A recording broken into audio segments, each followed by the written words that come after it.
Salam damai dalam kasih Tuhan. Selamat pagi Bapak, Ibu, dan saudara-saudari yang terkasih. Hari ini kita diajak untuk merenungkan sabda Tuhan dalam Injil Lukas bab 5 ayat 12 sampai dengan 16. Marilah kita siapkan hati kita untuk merenungkan sabda Tuhan. Dalam nama Bapa dan Putra dan Roh Kudus. Amin. Allah Bapa kami yang penuh kasih, kami mengucap syukur atas berkat-Mu yang boleh kami terima hingga saat ini. Kiranya Bapa, bukalah hati dan budi kami dengan terang Roh Kudus-Mu, agar kami mampu menghayati sabda-Mu pada hari ini. Semoga melalui sabda-Mu hari ini dapat senantiasa meneguhkan iman kami akan Engkau. Semua doa ini kami serahkan kepadamu demi Kristus Tuhan kami. Amin. Inilah Injil Yesus Kristus menurut Lukas. Dimuliakanlah Tuhan. Sekali peristiwa, Yesus berada dalam sebuah kota. Di situ ada seorang yang penuh kusta.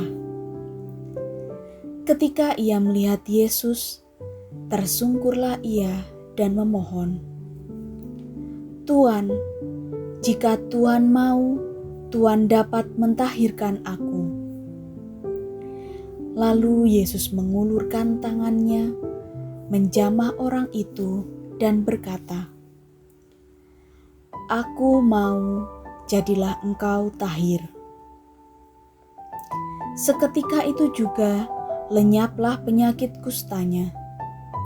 Yesus melarang orang itu memberitahukannya kepada siapapun juga dan berkata,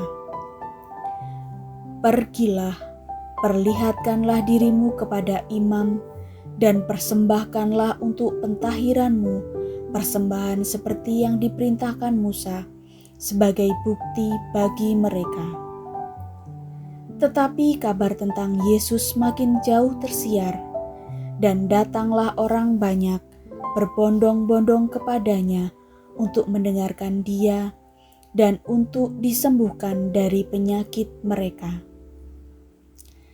Akan tetapi ia mengundurkan diri ke tempat-tempat yang sunyi dan berdoa. Demikianlah Injil Tuhan. Terpujilah Kristus. Bapak, Ibu, dan saudara-saudari yang terkasih, dalam perikop Injil hari ini kita diajak untuk melihat salah satu mujizat yang dilakukan oleh Yesus, yaitu menyembuhkan orang yang sakit kusta. Pada zaman Yesus, orang-orang kusta atau orang yang menderita penyakit kulit lainnya dikucilkan dari hidup masyarakat. Mereka dijauhkan dari komunitas masyarakat karena penyakit yang dideritanya dianggap sebagai hukuman atas dosa mereka. Kita dapat membayangkan betapa berat beban yang harus ditanggung oleh mereka yang menderita sakit kusta ini. Ia disingkirkan, dijauhi orang, dan diasingkan. Dalam menjalankan perutusannya, Yesus menghadirkan banyak mukjizat dan perumpamaan. Dan karena mukjizat yang dilakukan oleh Yesus inilah, semakin banyak orang yang percaya kepadanya. Melalui apa yang telah dilakukan Yesus dalam menyembuhkan orang yang sakit kusta ini, kita dapat mendalami dua hal. Yang pertama yaitu permohonan dari si kusta. "Tuan, jika Tuan mau, Tuan dapat mentahirkan aku." Pertanyaan orang kusta ini juga mungkin menjadi pertanyaan kita semua. Maukah engkau? Walaupun sejatinya Tuhan tidak pernah meninggalkan kita dalam setiap pergumulan, namun kita perlu meminta Tuhan untuk membantu pergumulan kehidupan kita. Kita kerap kali meragukan pertolongan Tuhan dalam perkara hidup kita.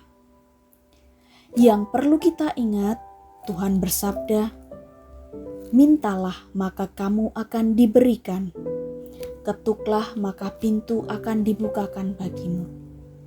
Maka dari itu, mintalah. Yang kedua adalah percaya, yaitu melalui iman yang dimiliki orang kusta ini, ia percaya bahwa Tuhan mampu menyembuhkannya. Sikap kerendah hatian yang dimiliki oleh orang kusta ini dihargai oleh Yesus. Hal ini diungkapkan dari jawaban Yesus, "Aku mau, jadilah engkau tahir."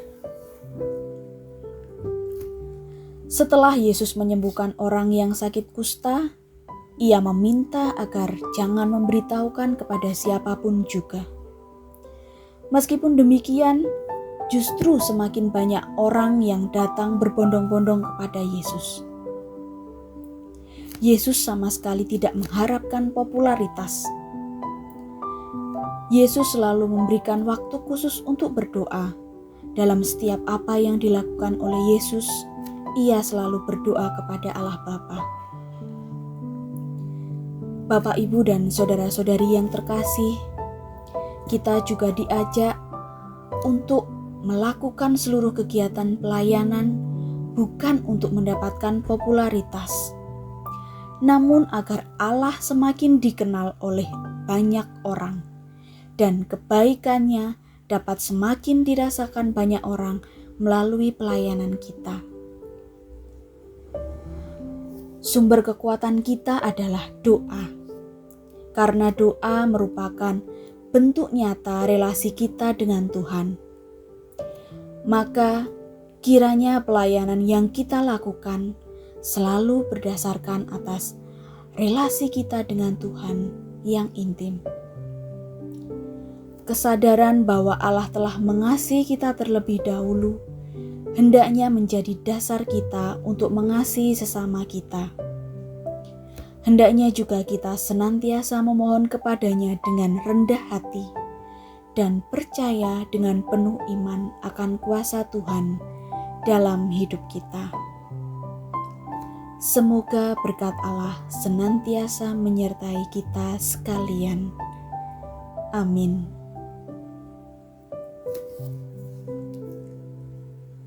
Tuhan Yesus Kristus, kiranya melalui sabda-Mu hari ini semakin menguatkan iman kami akan Engkau. Kami percaya Tuhan bahwa Engkau senantiasa menjawab setiap pergumulan yang kami alami. Seperti Engkau menyembuhkan orang kusta, kami juga berdoa pula bagi saudara-saudara kami yang saat ini sedang menderita sakit. Kiranya Tuhan juga menjamah mereka dengan kuasa Roh Kudus-Mu, agar mereka Engkau pulihkan kembali. Semua doa ini kami serahkan kepadamu, sebab Engkaulah Tuhan dan pengantara kami, kini dan sepanjang masa. Amin. Bapak, Ibu, dan saudara-saudari yang terkasih, marilah kita siapkan hati kita untuk memohon berkat dari Tuhan. Semoga Tuhan beserta kita sekarang dan selama-lamanya. Semoga kita semua yang senantiasa berpegang pada firman Tuhan dalam hidup kita, senantiasa memperoleh berkat dari Allah yang Maha Kuasa, dalam nama Bapa dan Putra dan Roh Kudus. Amin.